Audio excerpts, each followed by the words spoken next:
mga lugar sa Pilipinas na sadyang mainit ang labanan ng mga kandidato. Pamilya laban sa pamilya, kadugo laban sa kadugo, at kung minsan, armas kontra armas. Todo kampanya para sa kahuli-hulihang boto. Pero marami ring mga lugar walang kalaban ng mga kandidato, siguradong panalo. Sa pag-aaral ng PCIJ o ng Philippine Center for Investigative Journalism, mahigit 800 kandidato para sa mga lokal na posisyon, walang katunggali ngayong eleksyon. Aabot ng 6.8 million na mga botante ang nasa mga lugar na ito. Hindi na nila kailangan pang mamili sa balota dahil wala namang ibang pagpipilian.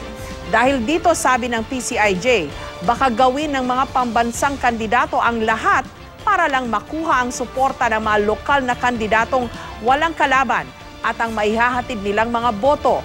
Makompromiso kaya nito ang resulta ng eleksyon?